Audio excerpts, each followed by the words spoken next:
I've been asked a couple times what I think of all the weird rumors about video games, and I thought I would do that as my next study. Um, why are websites acting in a certain way? Well, it goes back for a long history. And to begin, we really need to begin way further than you expect. Like, further than video games. Into, the pinball era, the 1930s, 1920s, to really understand what's happening today. And then kind of compare it to the things that you're looking at. I'm going to give you a few examples to help you understand kind of how things work and give you some history of, the way many of these ideas have happened. I'm going to try to stop at around the 1980s because past that point you're going to be like, wait, I'm sorry, that was an important game to me. How dare you?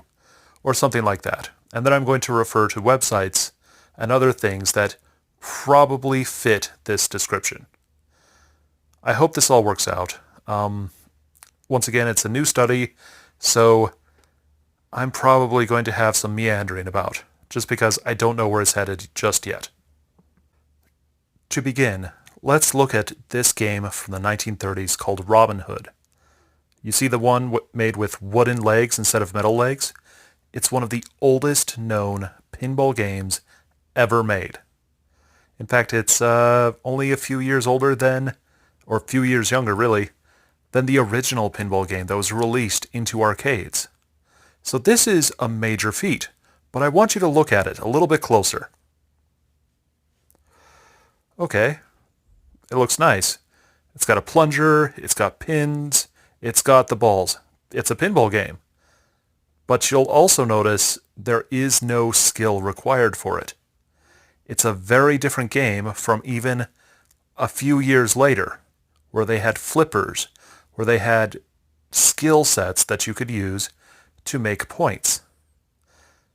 What's going on? Well, let me explain a little bit better.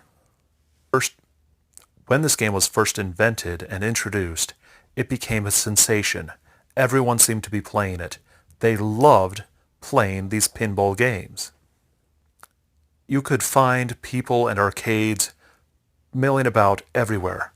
At the end of every bus stop was an arcade where somebody could, nickel or dime their way to a fun 10, 20 minutes, and then they'd move on. It's exactly what they wanted, and it had a lot of fun. But if you notice, there were problems with these games.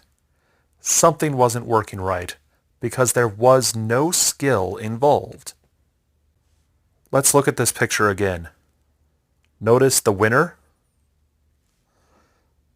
10-pack cigarette. Second, 6-pack cigarette. Third, 3-pack cigarettes. They're gambling. They're specifically playing this game to win a prize. What does the prize actually mean? Well, I'll explain it to you. During the 1870s through the 1930s, there was a large influx of European immigrants coming into the U.S. These immigrant groups didn't always get along with the authoritative groups. And so they kind of made their own small ghetto-type places. A ghetto in this description is a place where the people there ran themselves and didn't allow the police to really run it. They had their problems, I'm not going to deny this, and many of the mafias and the mobs that you know today were started by these groups. However, they themselves originally were not actually there to break laws so much as to survive. How do I know this? Well, the man in this picture is Fiorella LaGuardia, the mayor of New York, a proud Italian who looked at those pinball machines and went, something's wrong. This is gambling. And the only people running gambling stations are the mob. This is a casino that looks like an arcade, but isn't. His response to all this was to take all the games that took chance or didn't seem to really work right and get rid of them. He did not want gambling in his state, in his city, entirely because his city was run by the mob. Those small little boroughs of different immigrant groups had basically taken over the area. And to be honest with you, they kind of ran the place until about the 1980s. So it was a serious question by him. How do we control this? How do we stop this? He looked at every method he could and tried to get rid of or outlaw as much as he could. Remember, he was Italian, but he was trying to stop an Italian, Irish, German, every immigrant group you can think of from doing illegal things that were controlling the people. His declaration that pinball was gambling has created a large stir amongst those people who think they know the history of games. They go, oh, well, he didn't really know what he was talking about. When the reality was, no, he knew exactly what he was talking about. He had actually gone to pinball places. He knew them fairly well. And he found that there was a demand that no skill be done for these games. So he smashed them. He destroyed every machine, every gambling system that he could see, entirely because he was trying to fight this corruption that had taken over his city. He had to hardball it because they were going to hardball him. Police raids would happen all over the city. They captured pinball machines. They did everything in their power to try to stop this gambling situation. What did they do with the machines? Well, they destroyed them. There was no way that these machines could be used for gambling. So they destroyed this brand new idea because it was being misused. Piles upon piles of machines just went away. And because of this, it's actually kind of difficult to find some of those earlier games because the entire nation went, yeah, that's gambling. We shouldn't allow it in. Let's be a little more cautious. Literally 2 years later, the people creating these pinball machines introduced the concept of flippers and skill so that they could continue to sell these games and let people enjoy them. It went from a gambling type system to more of a skill-based system. It changed pinball forever. So, do they continue to work for the mob? The answer is, well, yeah. They used these machines and would say, oh, look at all the money we're making from these machines. They're doing so well. But the reality is, it was working in a different way. And that's kind of where we're about to get at. What is a gambling front? Or what is a money laundering front? And how does it work? Well, that's kind of easy to explain. The easiest and clearest example would be Pokemon Red, or any Pokemon game really, when you want to buy a bike. How much does it cost? 1,000,000 yen. That's about $10,000 in American money. So why is somebody charging $10,000 for a bike that costs maybe $60, $70? Well, the answer is the bike is not actually what he's selling. He's selling legitimacy for the money being used. Other people would come in, they would buy the bike, and they would say, yes, I've bought a bike, see? But really, they just gave somebody $10,000 so that it would look legitimate for some other means or some other example of how things worked. Here, I'll show you another example. In the James Bond movie, The World Is Not Enough, James Bond is helping a young heiress who has a lot of money deal with the fact that she was just kidnapped and find out why they kidnapped her. While at a casino, she puts in $5 million and just says, okay, yeah, let's let it ride. The gamblers hold things out.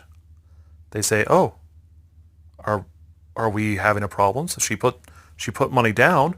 Do you see any problems with this? And James is like, you're going to lose your money here. Why are you doing this? This makes no sense. And she goes, well, I just want to, really know what gambling is like. And so, suddenly, she plays. And the reality is, James starts to suspect something. He looks at things, he tries to understand things, and he doesn't tell her something's wrong because he suspects that she knows there is no way she can win. In fact, it almost looks like a setup. The rest of the movie is entirely based on the fact that what she had done makes no sense unless you consider the fact that she was paying someone off and making it look like gambling. I'll give another example. Check out these blue banjos. Aren't they amazing? I'd show you a picture of the actual place, of a bar in Yakima, Washington. That's a notorious drug front in Washington. But I can't, because every image is copyrighted. You see, Yakima, Washington is pretty well known for its corruption. To the point that, if anybody ever asks, we just go, oh yeah, Blue Banjo, that place. Yeah, it's all around. So, why do they keep it quiet? Because the Yakima Herald, the police, and a lot of other groups are within the corrupt system trying to keep the Blue Banjo from being talked about. It's just a bar, by the way. It's just a place where people go to get drunk. Kind of rough. Apparently somebody died and no one cared. That sounds like Yakima, really? Yakima is the type of town where they don't consider the year started until they've had a murder. That's even how they announce it on the news. They go, oh, well, today we've had our first murder of the year. The year has really begun. It's actually announced that way. So that should give you an idea of the corruption and the messed upness of Yakima. Well, the reality is, the Blue Banjo was a drug front. Quite famous for it, in fact. People would show up at it, they'd deal drugs, they'd do everything.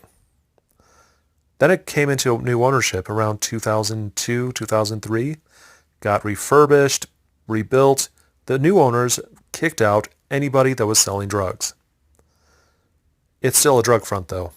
The people selling drugs continue to use it as a drug front, even though the owners themselves don't actually want it that way. They want it to be a good, social, wonderful system, and just a place where people go to get drunk. Is it a dive bar? Yeah, pretty much. But they're trying to run a legitimate business. This is to give you an idea of how things can work. Just because you're running a legitimate business doesn't mean you aren't a drug front or a money laundering scheme for someone else. In Japan, a lot of the great arcades are being replaced by casino-type places called Pachinko parlors. This is where old men and women sit down, they pay a nickel or a dime, or a quarter, their equivalent anyway, and see how the story goes. The balls kind of go randomly, much as the early pinball machines go, and how they land is how the story ends up. There's gambling involved. It's very obviously gambling, but what you win is little balls, little tickets, and then you come over, you purchase them, or you give them over to the people who take them, and you can get a prize for the balls or the tickets that you win. What do? Well, you take that prize, you go across the street, and you trade that small ball or that small prize for money. So long as the two establishments are separate, it's not considered gambling in Japanese law. They've since gotten a little stricter, but still, there is a lot of money being made in Pachinko, to the point that Konami has stopped making a lot of Castlevania games and instead made a Castlevania Pachinko machine. It's angered a lot of fans, but if you know how it works, you know what's really happening. That's kind of the problem with a front. It's specifically designed to look like a legitimate business. Did all of those casinos disappear after LaGuardia outbanned them, or outlawed them? The answer is no. They continued to stay. They just looked like arcades after that. They had another way of doing it.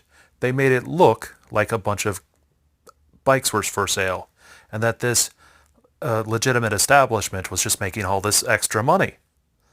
Well, it got even weirder when you look at, say, the Blue Banjo, where the owner himself may not actually be trying to be a front, but he has to pay somebody off, he has to do all these bills, so his money goes somewhere else. That same thing happened with Al Capone. It's the reason why he was getting arrested. He would say, well, I'm a legitimate business owner, but what happened? He would say, oh, look at all this, very poor man. I haven't filed for years, even though he had proof that he had a lot of money. So they looked at all of his legitimate businesses and found that he wasn't making the amount of money that he was showing off. And therefore, he was lying about what he was doing. And he went to jail. Well, what does that mean? There's a lot of businesses out there that are like that. They look legitimate, but when you look into them a little bit deeper, you can find that they're lying. And it basically gets into the fact that if you want to study this any further, you need to expect to be doing a lot of number crunching and a lot of probability. Most studies you do, it ends up being probabilities and statistics, whether you like it or not. So that is the first part of my study. Are there websites that look kind of weird? Well, yeah, but that doesn't mean they're trying to be bad. Somebody might be doing it without them noticing it. So that's the beginning of my study. I've given you a bunch of examples throughout history of obvious fronts. Fronts that make you go, wait, something's up, let me check. I haven't done any major studies into this, I haven't shown any major history, because, frankly, we don't need to go into every decade on how the Yakuza did things or how the mob did things. I'm just trying to hit it lightly and then look into it like how would it look like if something was a front in our modern era. Okay, thank you very much. I want to thank the people who have done all these amazing long plays that I use for my videos. If you liked this, hit subscribe, hit, the little thumb up. Leave a comment on what you think might be a front. And, let's get some discussion going. Have a nice day. Bye now.